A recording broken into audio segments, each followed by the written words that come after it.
So this book by Ernest Hemingway,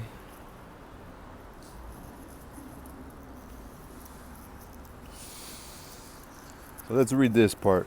And this actually gave me a really good idea of why he would write a book like this. Maybe stories he heard. So about the author. So Ernest Hemingway was born in Oak Park, Illinois in 1899. Imagine you were born in 1999. So this is about over 125 years ago, close to it. He began his writing career with the Kansas City Star in 1917.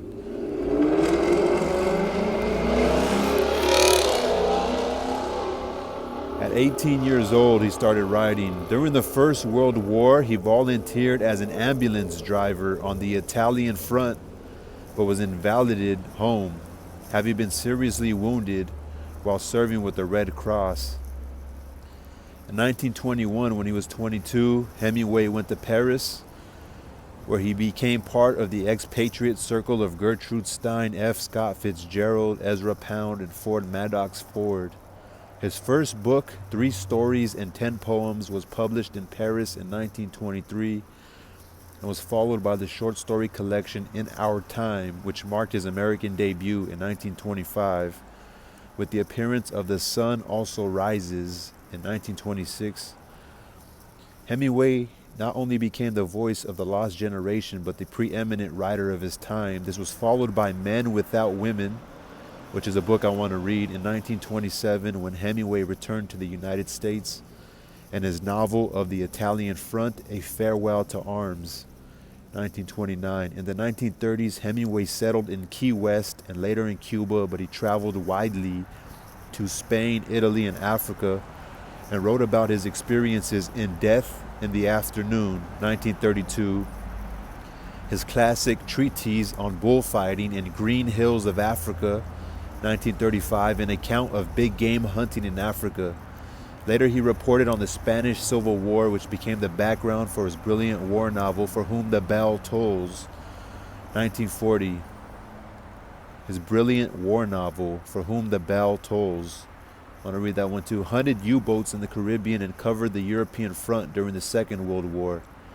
Hemingway's most popular work, The Old Man and the Sea, 1952, so at this time he's 53 years old, was awarded the Pulitzer Prize in 1953, and in 1954 Hemingway won the Nobel Prize in Literature for his powerful style forming mastery of the art of narration, one of the most important influences on the development of the short story and novel in American fiction.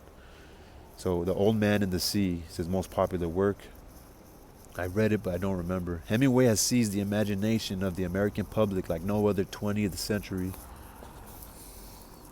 Turn the page. 20th century author. I'm going to end it right here.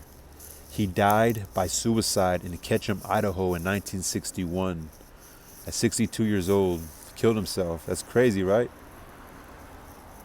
His other works include The Torrents of Spring, in 1926, Winner Take Nothing, 1933, To Have and Have Not, 1937, The Fifth Column and the First 49 Stories, 1938, Across the River and Into the Trees, which is the one I just read. He wrote that when he was 51. And posthumously, meaning after his death, A Movable Feast, Islands in the Stream, The Dangerous Summer, and The Garden of Eden. 1986 was The Garden of Eden. So these are books that I guess historians or whoever came across. Anyway, this book is a trip. It's really not that good. It does kind of make you want to go travel, and I read it. It's not a hard read at all. I read it like in 2 days. I want to read more Hemingway. For Whom the Bell Tolls. Men Without Women, I think. Is that the one? Actually, I want to read them all, actually. The Sun Also Rises, Men Without Women, Death in the Afternoon. Yeah, anyway. Peace. Crazy. A man who traveled so much and seen a lot of the world, and was actually part of the Red Cross, was part of the First World War as an ambulance driver, and he gets injured, and he moves to Paris. He visits Spain and Italy, and he just dies by suicide. Crazy, right? Anyway, peace.